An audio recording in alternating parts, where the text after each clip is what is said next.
El 2 de noviembre de 1995 fue asesinado en Bogotá el político conservador colombiano Álvaro Gómez.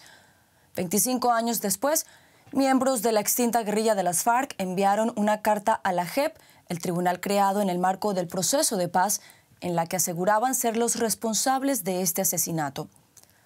Esta sorpresiva revelación ha generado escepticismo por parte de la familia de Álvaro Gómez. Para hablar sobre esto nos acompaña su hijo, Mauricio Gómez, a quien saludamos a esta hora en la capital colombiana. Mauricio, gracias por acompañarnos. Muchas gracias por invitarme. Mauricio, han pasado varias semanas desde que las FARC se declararan responsables por el asesinato de su padre. ¿Ha cambiado en algo su posición? Es decir, ¿no cree todavía que los miembros de FARC estén diciendo la verdad? No he cambiado mi posición. No creo que estén diciendo la verdad por múltiples razones. Para los que no están muy al tanto de qué estaba pasando en ese momento en Colombia, pues se estaba viviendo un momento de mucha incertidumbre, porque el presidente que había sido electo, el señor Ernesto Samper, se comprobó que había recibido dinero de la mafia para financiar la campaña, lo que le dio pues el dinero suficiente para ganar la segunda vuelta. Eso se descubrió que había entrado dinero del cartel del Valle a la campaña de Samper.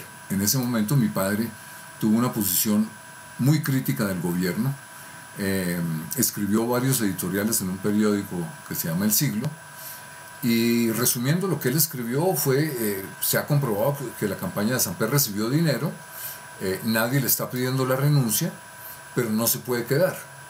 Eso fue lo que dijo mi padre, y 2 días después de haber dicho eso, que lo dijo en televisión también, lo asesinaron. En ese momento el país estaba girando alrededor del escándalo del dinero de la campaña de Samper. Las FARC, nadie estaba hablando de las FARC en ese momento en Colombia. Es un crimen, pues, si ellos lo hicieron completamente extemporáneo, no tenía nada que ver la situación del país con que las FARC vinieran a asesinar a mi padre, que estaba metido en una campaña por tumbar al presidente que había sido elegido con los dineros del narcotráfico. Entonces, primero, en la época en que mi padre estaba haciendo esa campaña contra el gobierno, las FARC no tenían nada que ver, no tiene ninguna relación a lo que estaba pasando en Colombia, y fuera de eso, pues se guardan ese secreto por 25 años, además, porque las FARC en ese momento no eran un grupo de sicarios, era un grupo revolucionario, que asesinar a Álvaro Gómez era pues asesinar al mayor enemigo de su revolución. No iban a reconocer ese crimen de haber asesinado al mayor enemigo que ellos tenían, y fuera de eso se lo guardaron 25 años. Entonces hay una cantidad de razones por las que yo no confío para nada en esa versión de las FARC 25 años después del asesinato de mi padre. Es decir, ¿usted continúa creyendo que el entonces presidente Ernesto Samper tiene algo que ver en el asesinato de su padre? Claro, totalmente. Es que mire, Ernesto Samper logró financiar su campaña con dineros del cartel de Cali, y luego utilizó sus amigos de otro cartel, del cartel del norte del Valle, que era dirigido por un señor Henao que por fuera de Colombia, incluso en Colombia, no se tuvo la magnitud del personaje que era el narcotraficante más importante que hubo en Colombia, mucho más que Pablo Escobar, pero de mucho más bajo perfil. El gobierno tenía el contacto directo con este grupo de la mafia del cartel del norte del Valle, que les interesaba no tanto matar a Álvaro Gómez por el problema que le estaba poniendo el gobierno, sino que el racionamiento de ellos fue que había un rumor de que iba a haber un golpe de Estado para tumbar a Samper, y que en cabeza de ese golpe de Estado estaría mi padre, cosa que parece que le propusieron y él no aceptó. Y el rumor era que si llegaba a haber un golpe de Estado y Álvaro Gómez estaba en ese golpe de Estado, a todos estos mafiosos los iban a extraditar al día siguiente.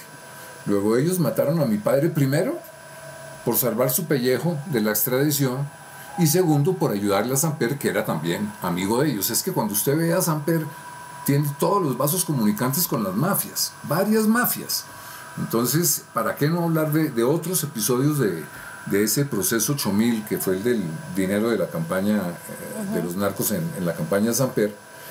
Porque también hubo un juicio a Samper en el Congreso, en el que compraron la conciencia de todos los parlamentarios para no echarle la culpa a Samper.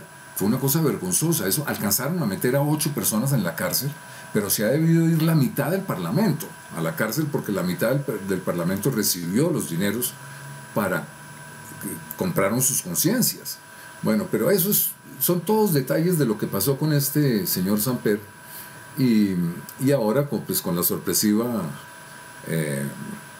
aceptación del crimen por parte de las FARC. Ahí hay unas conexiones. ¿Por qué las FARC también están interesadas? Pues hace poco Ernesto Samper tiene conexiones con todo el bajo mundo. Una de sus últimas declaraciones fue defender al señor Santrich, que es un exguerrillero de las FARC que se burló del proceso de paz. Lo cogieron preso haciendo un negocio de narcotráfico por teléfono, y la Justicia Especial para la Paz lo dejó volar, y ahora está en Venezuela con todos los disidentes de las FARC, los que no aceptaron el Tratado de Paz.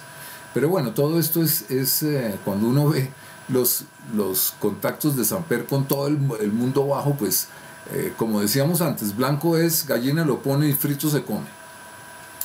Mauricio, más allá de estos contactos que dice usted que tiene el expresidente Ernesto Samper, ¿hay alguna evidencia, algún documento, pruebas que le permitan a usted determinar que él, en efecto, tiene algo que ver con el asesinato de su padre Álvaro Gómez? Bueno, es que un asesinato como ese, pues se trata de no dejar muchos rastros, pero los rastros están todos ahí. La gente habla de que esa es una teoría de la familia. No es una teoría de la familia, para nada. Yo no puedo sacar una teoría de la nada. Yo me estoy basando en la investigación que ha habido durante 25 años, en donde todos los caminos conducen a Ernesto Samper. Testimonios de varios de los criminales de Colombia, como el señor Mancuso, un paramilitar, otro que se llama Don Berna, otros criminales que han contado la historia de cómo fue que el gobierno pidió el asesinato de mi padre. Un señor que se llama Rasguño, que está preso en Estados Unidos, fue extraditado por narcotráfico. Entonces hay varios, pero son varios los testimonios que hay, son más de 20, en los que todos confirman la autoría del grupo del Cartel del Norte del Valle. Hay reuniones de todos estos mafiosos donde hablan de cómo el señor Henao, el gran narcotraficante, se adjudicó el asesinato de mi padre, y hubo peleas entre ellos, porque uno de esos bandidos de los paramilitares de Colombia, uno de los peores criminales, el señor Carlos Castaño, parece que era admirador de mi padre, desgraciadamente, pero ahí hubo una pelea entre ellos y todo eso está documentado. Entonces este raponazo, lo que quieren hacer las FARC es que la justicia ordinaria no siga investigando ahora que se está moviendo el caso, porque el caso no se ha movido en 25 años, porque todos los fiscales del país eran samperistas. Entonces no solo se desaparecieron pedazos del expediente en la fiscalía, sino que le daban el expediente, que tiene muchas hojas, a un fiscal, apenas se lo leía, le decían no, usted ya no, se lo vamos a dar a otro. Y así ponían a leer fiscal tras fiscal sucesivamente para prorrogar la investigación. Pero nosotros pues vamos a seguir luchando con no la teoría que dicen que ha hecho la familia, sino la teoría que se basa en una investigación que ha hecho la Fiscalía, que además es en lo único que nos podemos basar. A propósito de lo que ha dicho Ernesto Samper, el expresidente ha reiterado una y otra vez que hay intereses económicos de parte de la familia de Álvaro Gómez en este caso. ¿Qué responde usted a estos señalamientos que los ha hecho, repito, en varias ocasiones?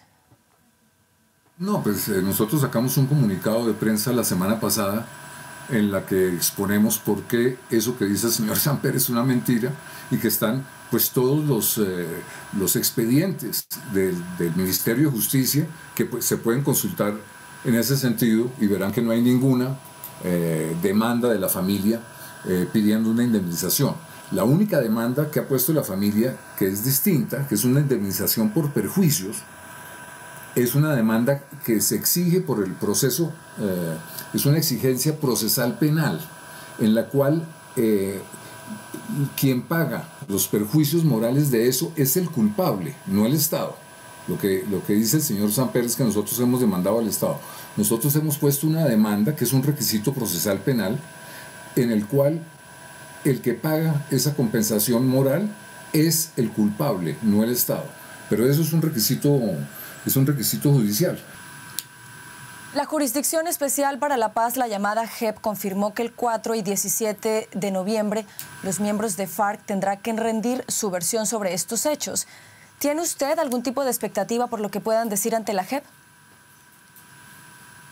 No, pues naturalmente estoy a la expectativa porque yo quiero ver cuáles son las pruebas que dicen tener de ese asesinato. Pero yo creo que es una mentira tan grande, pues, que vamos a ver con qué pruebas salen. Yo soy el primero interesado en ver las pruebas de las FARC. Vamos a ver con qué salen. Pero, como le digo, las FARC en ese momento no tenían nada que ver con lo que estaba pasando en el país. El asesinato de mi padre concuerda con el momento en el que él está pidiendo la renuncia del presidente de la República con contactos con todo el mundo criminal.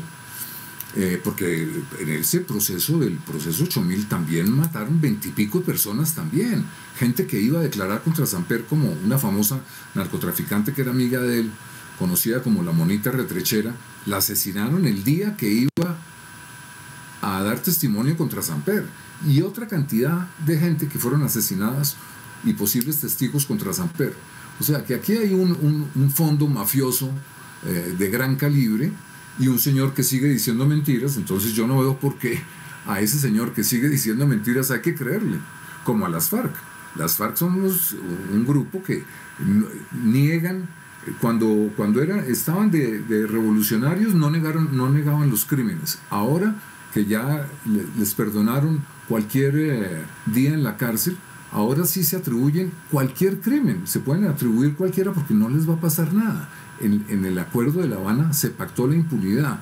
¿Y eso qué fue? Que se garantizó que ningún guerrillero, por más que hubiera cometido los crímenes más atroces, que los han cometido todos, desde el de reclutamiento de menores, iba a pagar un solo día de cárcel. Entonces, en esas estamos. Mauricio, ¿qué tanto confía usted en la llamada JEP, en la Jurisdicción Especial para la Paz? No le tengo gran confianza, y le voy a decir por qué. Ese es un tribunal que está formado, gran parte de él, por simpatizantes e incluso exabogados de las FARC. Eso ya como entrada, pues. Después ha tenido toda clase de problemas. Uno de los magistrados, hace un año, no me acuerdo cuándo fue, lo filmaron recibiendo dinero por debajo de una mesa. Le ha ido bastante mal. Hasta el momento no ha habido ninguna aclaración de algún caso que le vayan a poner pena de ir a sembrar lechugas a alguien porque mató a 20 personas. Nada de eso ha pasado. Ellos dicen que los casos son muy complicados y que no sé qué. Hasta el momento no, nada ha pasado. Lo que sí ha recibido la JEP son confesiones, digamos, de los guerrilleros que dicen que ellos no tuvieron ninguna política de reclutamiento de menores cuando pasaron por allá más de 10.000 niños por las filas de las FARC. Como si no hubiera, yo les puedo dar hasta 2 horas de película de menores de edad en las FARC. Ellos están negando los crímenes que todo el mundo sabe que cometieron, ¿no? Y los que nadie sabe quién lo cometió, como el crimen de mi padre, entonces ese sí se lo adjudican. Y se lo adjudican, pues, como le digo, porque no tendrán ningún castigo efectivo de la justicia. Mauricio, ya se cumplen, como lo mencionábamos anteriormente, 25 años del asesinato de su padre. A partir de ahora, ¿qué es lo que espera la familia de Álvaro Gómez en este caso? ¿Qué es lo que buscan ustedes en este momento? Pues nosotros queremos que siga la investigación. Como le contaba antes, la fiscalía fue confiscada por todos los amigos de Samper durante muchos años y por eso el caso no avanzó. Ahora que la fiscalía no está en manos de Samper, está avanzando, y nosotros queremos seguir con los testimonios de todas las personas que saben qué fue lo que pasó, como entre otras uno de los que manejaba los dineros de Samper en la campaña, y un hijo de Miguel Rodríguez, que fue uno de los capos que donó dinero para la campaña Samper. Este señor Miguel Rodríguez, que está pagando, creo que 60 años o algo así por narcotráfico o más, él quiere hablar sobre el asesinato de mi padre. Él quiso hablar en un momento dado y la fiscalía, un fiscal samperista, el anterior al actual, le abrió investigación cuando vio que este señor Miguel Rodríguez iba a dar una declaración en el caso de mi padre. Le abrió investigación a 2 de los hijos, investigaciones penales para callar al papá, lo cual hizo que el papá se callara. Pero ya este fiscal ya se fue y las investigaciones contra sus hijos parece que no prosperaron. Entonces él sería una persona clave de las que estamos buscando, entre otras 8 o 9 personas más que queremos entrevistar. Pues Mauricio Gómez Escobar, muchas gracias por habernos acompañado desde Colombia para hablar de estos 25 años del asesinato de su padre y de lo que ha pasado en las últimas semanas a propósito de este caso. Muchas gracias, Carol, por la invitación.